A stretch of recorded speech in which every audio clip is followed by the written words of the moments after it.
السلام عليكم، ازيكم يا بنات؟ عاملين ايه؟ يا رب تكونوا بألف خير. تعالوا بقى شوفوا معايا الوكسة والخيبة الكبيرة اللي انا كنت فيها.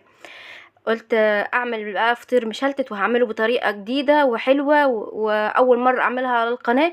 شفت الفطير ده موجود في مطعم اسمه مطعم حمزة، قلت لازم اعمله. ما انا بقى شاطرة بقى في الفطير، فانا هعمله بقى. يلا بقى بينا نشوف انا عملت ايه.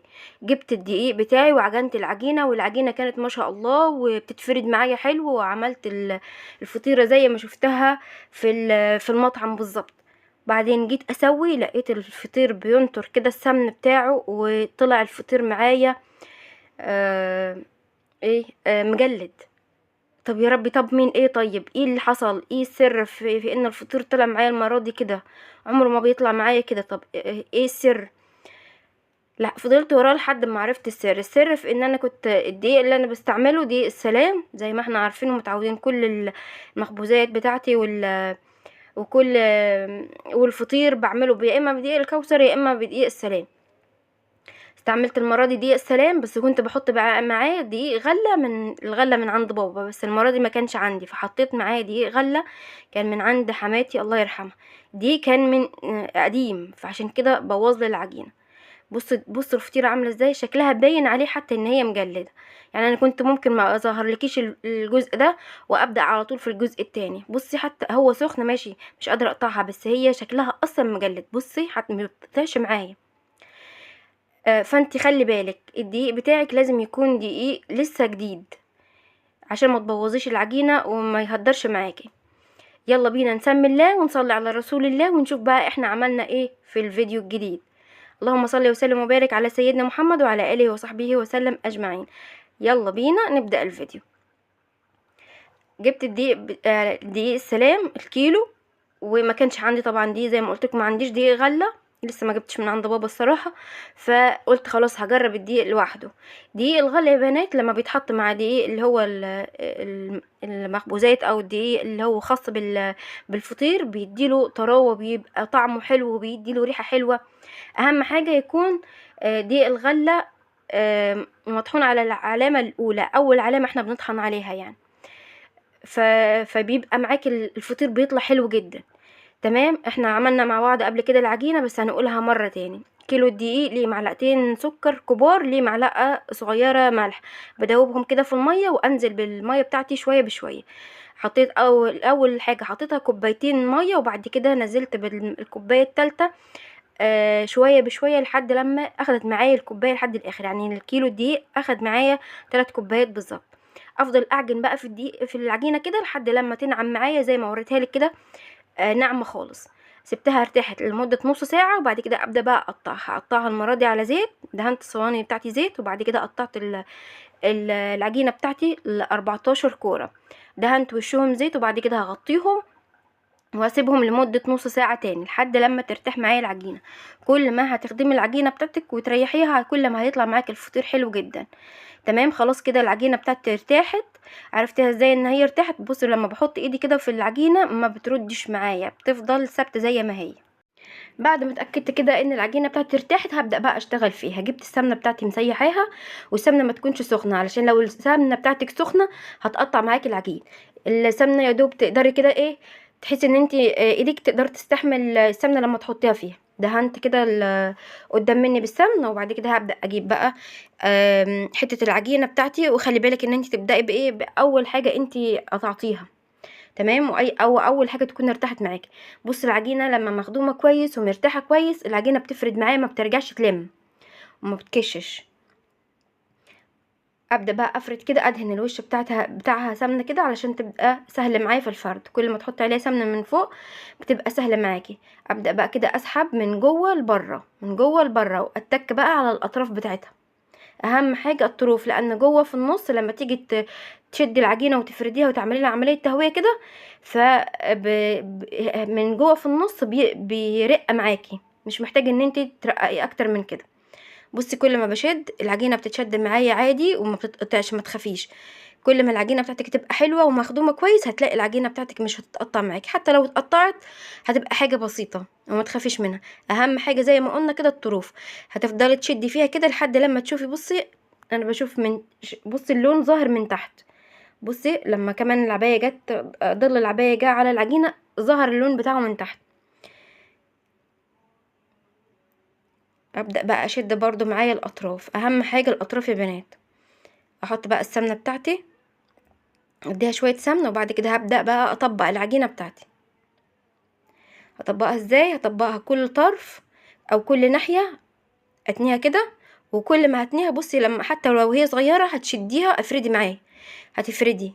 هو بصي الفيديو هو موضح نفسه، لكن ممكن اكون مش هعرف اوصل لك المعلومة، بس بصي على الفيديو وانت هتشوفي انا بعمل ايه.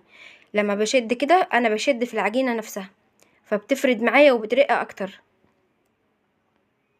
كل ناحية بتنيها بحط عليها سمنة، كل ناحية بتنيها احط عليها سمنة، بعد كده ابدأ بقى اطبقها على شكل ظرف او شكل مربع. بصي وانا برفع فيها بشدها، بتتشد معايا بمنتهى السهولة. هبدأ بقى كده اشيل العجينة بتاعتي وافرد واحدة تمام. احط قدامي كده سمن، او لو عايزة تفردي على زيت عادي، اللي يريحك. عايزة تحطي سمن حطي، عايزة تحطي زيت تحطي. ابدأ بقى افرد زي ما قلتلك كده، على قد ما تقدري فرديها. حطي بقى على الوش بتاعها كده سمن، هيسهل معاكي. وابدأ اخد من جوه لبره، من جوه واسحب على بره، واهم حاجة الطروف بتاعه العجينة.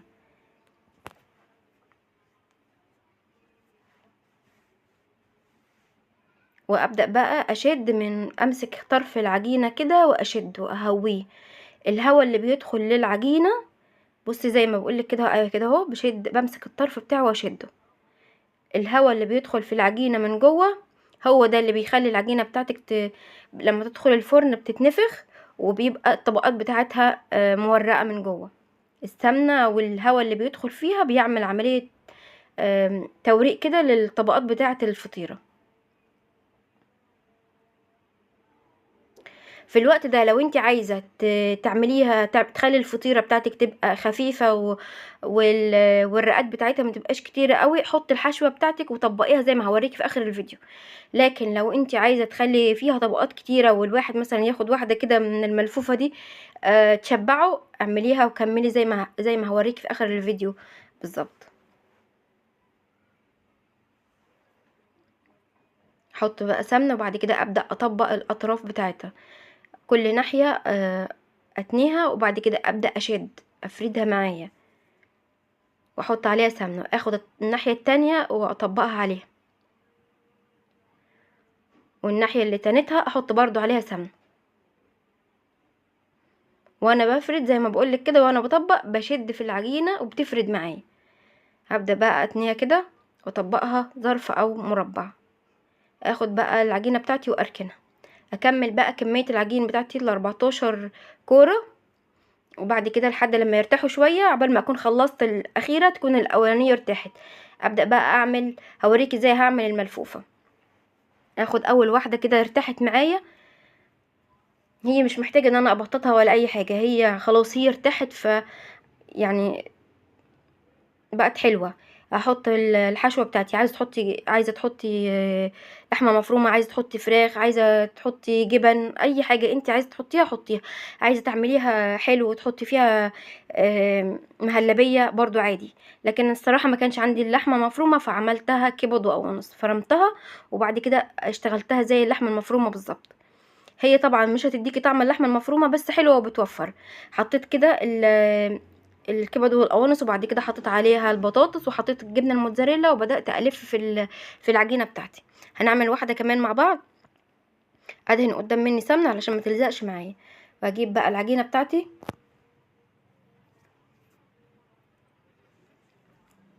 بظبط بس فيها، علشان طبعا لو انا بشدها فما كانتش مظبوطه. احط كده الكبد والقوانص. الكبد والقوانص طعمها حلو برضو يعني، نوع من التغيير وتوفير برضو في نفس الوقت. حطيت كده البطاطس، وهحط الجبنه الموتزاريلا معايا. مش عايزه تحطي جبنه موتزاريلا عادي، عايزه تعمليها حشو جبنه، اي نوع جبنه عندك اعمليها. هبدا بقى الف كده، واتني الطرف ده واتني الطرف التاني، وبعد كده ابدا الف. لو مش عايزاها تبقى رقات وطبقات كتير زي ما قلتلك، وقت ما كنت بتفردي في العجينة حطي الحشوة فيها وطبقيها على طول، لفيها على طول. هنعمل واحدة كمان بس هنعملها بشكل تاني. الطريقتين احلى من بعض، شوفي انهي طريقة تريحك وانهي طريقة اسهلك واعمليها. تعالي بقى هناخد العجينة بتاعتنا كده ونظبطها مع بعض، وبعد كده ابدأ احط الحشوة بتاعتي برضو في النص، مش على الطرف زي ما كنا حاطينها في الملفوفة. احط فوق منها البطاطس، وبعد كده احط الجبنة الموتزاريلا. ابدأ بقى اقفل العجينة بتاعتي زي ما كنا بنقفل الفطير في الاول خالص، هنعملها زي الظرف بالظبط. وهبدأ بقى اخد كل الاطراف بتاعتي والمها كويس. العجينة كل ما تبقى مرتاحة معاكي كل ما هتعرفي تلميها، وهتبقى متقفلة من تحت، والحشوة بتاعتك ما تطلعش منك خالص. نعمل واحدة كمان علشان تشوفيها هي سهلة ازاي. حطيتها كده في النص الحشوة، حطيت الكبدة والقوانص في النص، وبعد كده ابدأ احط عليها البطاطس واحط الجبنة الموتزاريلا.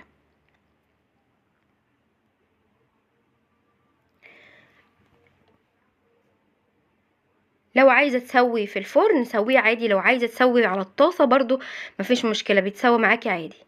الم بقى الاطراف بتاعتي كلها كده واقفلها كويس علشان ما يطلعش من الحشوه بره. الفرن بتاعي سخن قبل منها بربع ساعه كده، وحطيتها من تحت على الرف اللي من تحت. اول ما تاخد معايا لون من تحت بسيط وتتشمع كده، ابدا اشيلها واركن اطلعها على الشبكه في النص تحت الشوايه، تاخد معايا لون. وهتاخد معايا كمان لون من تحت. لو عايزه تديها لون اكتر من كده من فوق براحتك عادي، بس انا بحبها كده. الحشوه جميله جدا، هي مش زي اللحمه ومش زي الفراخ بس حلوه. جربوا الطريقه دي يا بنات، مش هتندموا ان شاء الله باذن الله. اعملوها في غدا او في عشوه، ربنا يحسن ما بين ايديكم. اشوفكم في فيديو جديد، مع السلامه.